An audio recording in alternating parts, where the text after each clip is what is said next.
लालटेन की रोशनी में एक अकेला आदमी बाबूलाल घबरा कर रास्ता ढूंढ रहा है। कोई है? अरे यार, ये रास्ता कहाँ है? अंधेरे में उसे कुछ फुसफुसाहट सुनाई देती है।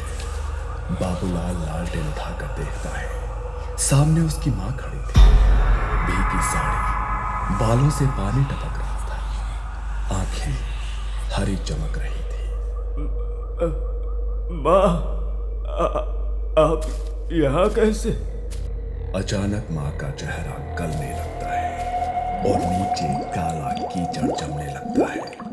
लालटेन बुझ जाती है और वो पानी के अंदर खींच लिया जाता है और सिर्फ बाबूलाल की चीख सुनाई देती है। गांव के लोग कहते हैं कि काला कीचड़ के दलदल में बाघ नाम का जीव रहता है। वो किसी का भी रूप धर सकता है और जो उसकी फुसफुसाहट सुन ले उसका बच पाना नामुमकिन है। बाबूलाल रात को अपने खेत से घर लौटा ही नहीं।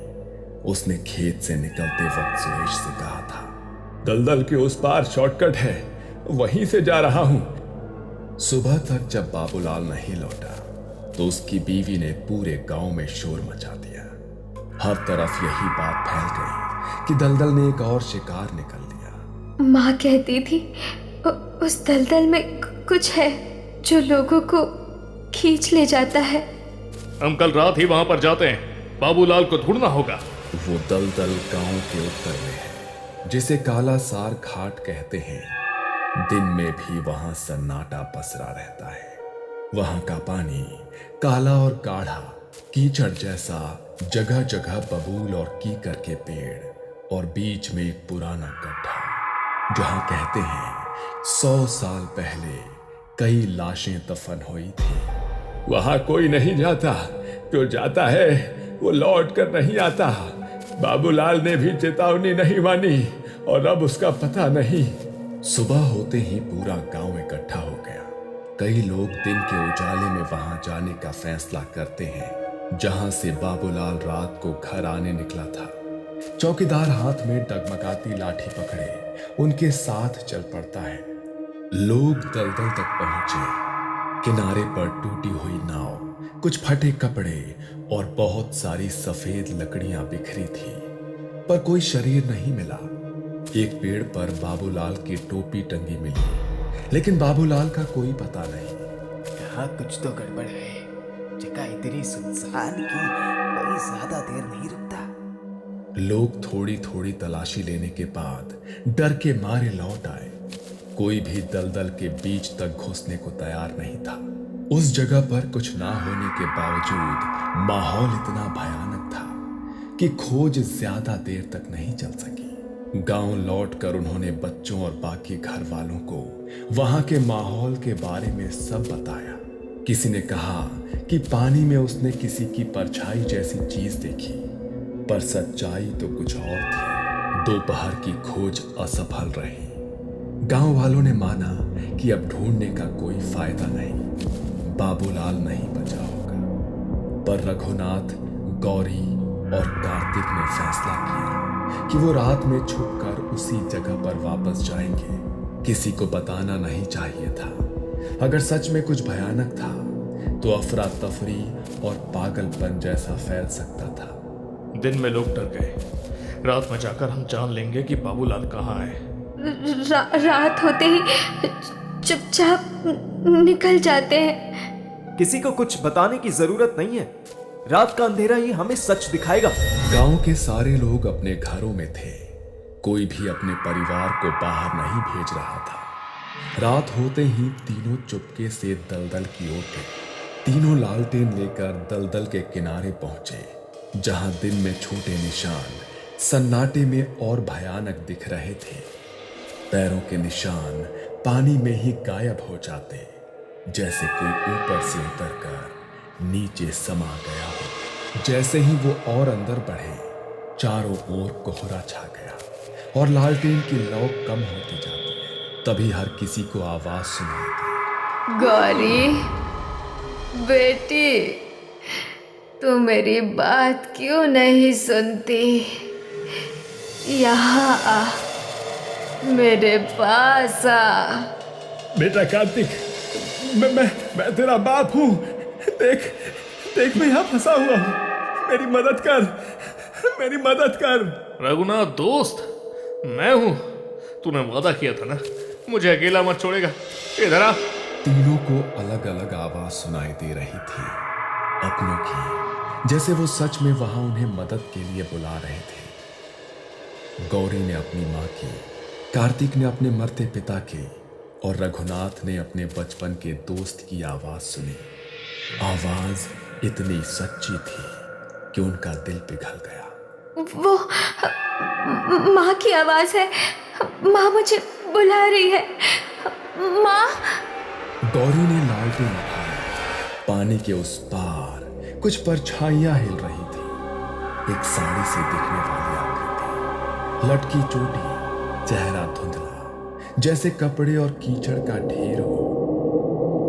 वो आकृति हाथ हिला रही थी और फिर से वही आवाज। गौरी बेटा, जल्दी आ।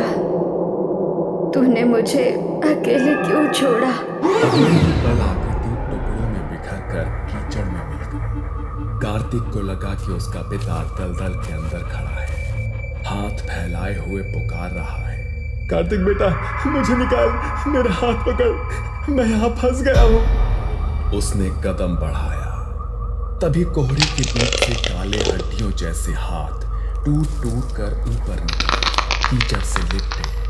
उनसे सड़ी गंध उठ रही थी और कराह की आवाज आ रही थी, जैसे वो दलदल सांस ले रही थी। ये देखकर रघुनाथ एकदम पीछे हट गया। ये कोई आदमी नहीं, ये कुछ और ही है। तभी पानी में से तेज बुलबुलें सतह पर उठते हैं। फुसफुसाहटें अब चारों ओर घूम रही हैं। हर दिशा से हर आवाज अलग, हर पुकार गहरी। गौरी बेटी। कार्तिक बेटा, हाथ दे। और ये सब आवाजें एक साथ खुलकर अब एक गहरी डरावनी गरज में बदल जाती है। चलो जल्दी करो, हमें निकालो यहाँ से, हम यहाँ कब से फंसे हैं। गौरी और कार्तिक जैसे सम्मोहित हो गए और दलदल के गहरे हिस्से की ओर बढ़ने लगे। रघुनाथ ने उन्हें रोकने की कोशिश की। गौरी, कार्तिक, मत जाओ। तभी अचानक रघुनाथ के कानों में दूर से किसी के हंसने की आवाज सुनाई पड़ती है, लेकिन गौरी और कार्तिक के कान जैसे बंद हो चुके थे। गौरी की आंखों में अजीब चमक। अचानक पानी की लहर उठी और हाथों ने गौरी और कार्तिक को खींच लिया। सिर्फ उनकी लालटेन और चप्पलें ऊपर रह गई, बाकी सब कीचड़ में समा गया। रघुनाथ पीछे बढ़ा और तभी उसने देखा, बाघ काले कीचड़ में लिपटा एक लंबा जीव, चेहरे की जगह सिर्फ कीचड़ की झिल्ली, आंखों की जगह दो हरे गड्ढे, जैसे दलदल खुद उसे देख रहा हो। उसके मुंह से गूंजती आवाज, मुझे और आत्माएं चाहिए, मेरी भटकी हुई आत्माओं के लिए। हवा इतनी ठंडी हो गई कि रघुनाथ की सांसें जम गई, उसकी टांगें कांप गई और अचानक वो सदमे में भाग पड़ा। दलदल के किनारे से गिरता पड़ता गांव की ओर दौड़ा। रघुनाथ रात भर भागता रहा और सीधे गांव के चौक में आकर गिरा। उसकी सांसें टूट रही थी, शरीर कांप रहा था। क्या हुआ? तुम कहां से भाग कर आ रहे हो? रघुनाथ का गला सूख चुका था। दल हाथ, कोई काला जीव दोनों को खींच ले गया। गांव वाले पहले तो हंस दिए, फिर से वही दलदल की कहानियां। लेकिन जब कार्तिक की माँ और बाकी औरतें पहुंची, तब रघुनाथ ने सबको सारी बातें बताई। सबके चेहरे सफेद पड़ गए। बाघ जाग गया है, अब ये सबको ले जाएगा।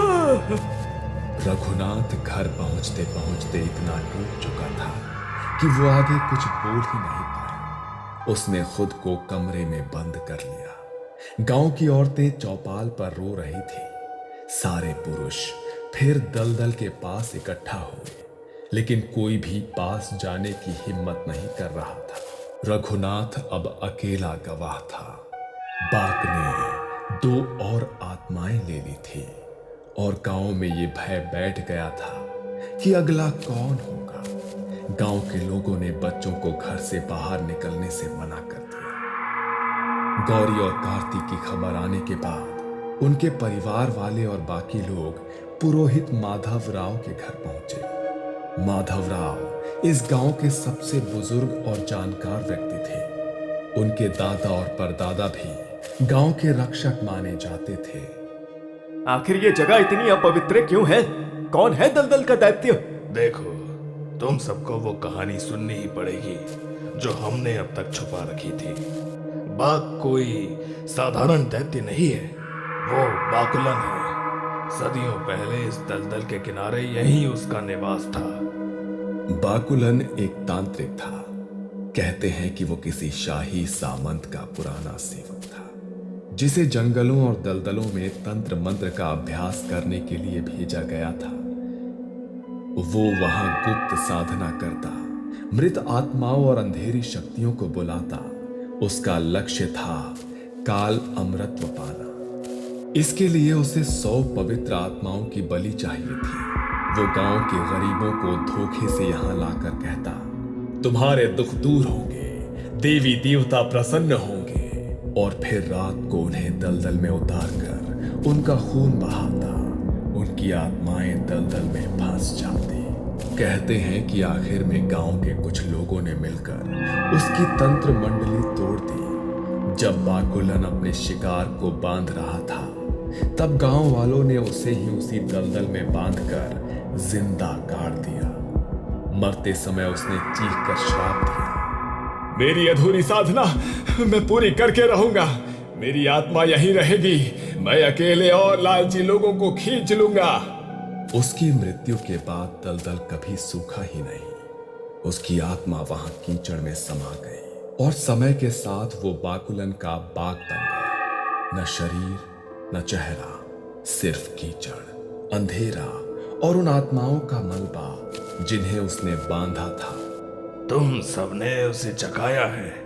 जो भी वहां गया, जिसके मन में लालच हो, उसकी आत्मा अब उसी की है। बाघ अब भी 100 आत्माओं की बलि का इंतजार कर रहा है, ताकि उसकी अधूरी साधना पूरी हो सके। गौरी और कार्तिक के परिवार रोते हुए पूछते हैं, अब क्या होगा? गांव के लोग समूहों में मंदिर के बाहर खड़े थे। कोई फुसफुसा रहा था, कोई भगवान का नाम ले रहा था। माधव राव मंदिर के गर्भगृह से बाहर आते हैं। हाथ में एक पुरानी तांत्रिक पोथी और लाल धागों की गठरी। माधव राव की आंखें गहरी थी, जैसे वो कुछ जानते हो। उन्होंने सबको शांत रहने का इशारा किया। बाघ को मारना नामुमकिन है। वो इंसान नहीं, श्राप है। उसे सिर्फ बांधा जा सकता है, उसी जगह जहां इसका जन्म हुआ था। बाकुलन ने खुद को दलदल में गाड़ा था। उसी दलदल में उसका बंधन बन सकता है, लेकिन ये काम हर किसी के बस का नहीं। माधव राव ने सबकी तरफ देखा और फिर उसकी नजर रघुनाथ पर ठहर गई। रघुनाथ वही था जो उस रात वहां से जिंदा लौटा था। बाघ ने उसे क्यों नहीं खींचा? क्योंकि उसके मन में लालच नहीं था। वो सिर्फ दूसरों को बचाने गया था। डरते हुए भी उसने अपनी समझ नहीं खोई। यही कारण था कि बाघ की पकड़ उससे छूट गई। ये विधि रघुनाथ को ही करनी होगी। बाघ केवल उस इंसान की बात मानता है जो उसके लिए अधूरा शिकार हो, जिसे उसने छुआ मगर निगल नहीं पाया। लेकिन मैं कैसे? डरना मत, वरना वो तुझे भी खींच लेगा। तू बस वही करेगा जो मैं कहूँगा। बाघ के श्राप का एक ही तोड़ है, उसके जन्म स्थान के चारों कोनों में उसकी ही मिट्टी से घेरा बनाना। उस घेरे में उसके नाम के 20 मंत्र बोलना। और अपना रक्त अर्पित करना। ये विधि सिर्फ आधी रात को की जाती है, जब हवा और पानी दोनों स्थिर हो। तैयारी अगले दिन ही शुरू हो गई। गांव के 5 मजबूत आदमी दलदल के पास से मिट्टी लाकर मंदिर में रखते हैं। माधवराव 4 लाल धागों को भिगोकर राख और सिंदूर में डुबोते हैं। रघुनाथ को स्नान कराकर नए सफेद कपड़े पहनाए जाते हैं और उसके माथे पर भभूत लगाया जाता है। इस समय तेरा मन निर्मल होना चाहिए, न डर, न गुस्सा, न लालच, वरना घेरा टूट जाएगा। उस रात अमावस्या थी। आसमान में कोई चांद नहीं, बस कोहरा। माधवराव, रघुनाथ और कुछ गांव के लोग लालटेन लेकर दलदल के किनारे पहुंचे। चारों दिशाओं में लाल धागे और राख के चिन्ह बनाए गए। बीच में गीली मिट्टी का घेरा। माधवराव ने अपने चाकू से रघुनाथ की उंगली काटी और 3 बूंद घेरे के बीच टपकाई। फिर उसने अपनी पोथी से मंत्र पढ़ना शुरू किया। चारों तरफ जैसे हवा खुद थम गई। बाघ को महसूस हो गया कि कोई उसे बांधने आया है। दलदल में अचानक से हलचल होने लगी। पानी में बुलबुलें उठने लगी। कीचड़ से पहले हाथ, फिर चेहरे बनने लगे। पहले बाबूलाल का चेहरा, फिर कार्तिक, फिर गौरी। हर चेहरा कीचड़ में गलता हुआ। बाघ अपनी असली शक्ल में बाहर आया। लंबा, बिना चेहरा, आंखों की जगह हरे गड्ढे, हाथों में हड्डियों के टुकड़े। वो फुफकारा, मुझे आत्माएं चाहिए, मेरी भटकी हुई आत्माओं के लिए। रघुनाथ घेरे के बीच खड़ा होता है, आंखें बंद करके मंत्र जपता है। माधवराव उसके चारों ओर राख और लाल धागे फेंकते हैं। बाघ घेरा तोड़ने की कोशिश करता है, लेकिन हर बार धुआं और राख उसे पीछे धकेलते हैं। इन सब के बीच रघुनाथ को आवाजें सुनाई देती हैं, गौरी की, कार्तिक की, उसके बचपन के दोस्त की, जैसे वो तकलीफ में है और उसे पुकार रहे हैं। मंत्र के आखिरी चरण में बाघ चीखता है। उसकी आवाज इतनी गूंजती है कि आसपास के पेड़ हिल जाते हैं। उसके अंदर का कीचड़ और आत्माएं भंवर बनकर घूमती है। बाघ खुद अपने ही भंवर में खिंचकर दलदल के नीचे चला जाता है और फिर एक गहरा सन्नाटा। सिर्फ लालटेन की लौ हिल रही है और रघुनाथ की भारी सांसें। मंत्र खत्म होते ही रघुनाथ उसी घेरे के बीच गिर पड़ा। उसके होंठ सूख गए थे, चेहरा पीला, आंखें डर से लाल। उसने दूसरी बार उसी भयानक शक्ल को देखा था। उसकी सांसें भारी थी और कानों में अब भी वही आवाजें गूंज रही थी, इधर आओ, इधर आओ। माधवराव रघुनाथ के कंधे को पकड़ते हैं। गांव के 2 आदमी उसे उठाकर बाहर लाते हैं। रघुनाथ की नजर अब भी दलदल पर होती है, जहां पानी बिल्कुल शांत हो चुका है, लेकिन बीच बीच में छोटे बुलबुले उठकर फूटते हैं। तूने उसे बांध दिया, लेकिन याद रख, श्राप मरा नहीं, बस सो गया है, कभी भी फिर जाग सकता है। गांव लौटते वक्त किसी ने एक शब्द नहीं बोला। हर किसी की आंखों में वही सवाल था, क्या यह सचमुच खत्म हुआ? रात को गांव के चौपाल पर सब लोग इकट्ठा होते हैं। औरतें छोटे बच्चों को सीने से लगाए खड़े होते हैं। मर्द गहरी सोच में डूबे। माधवराव उनके सामने खड़े। बाघ बंध गया है, मरा नहीं। ये श्राप सिर्फ सोया है। जब भी कोई लालच, डर या अकेलेपन के साथ वहां जाएगा, वो फिर से जाग जाएगा। ये दलदल अब निषिद्ध है। इस रास्ते से अब कोई नहीं जाएगा। ये कहानी आपको अच्छी लगी हो तो हमें सब्सक्राइब करें। हमारा इंस्टाग्राम और फेसबुक पेज ज़रूर फॉलो करें। अगर आपके पास ऐसी ही कोई कहानी हो तो हमें कमेंट बॉक्स में भेजें। हम कोशिश करेंगे कि अगली एनिमेटेड स्टोरी आपकी हो।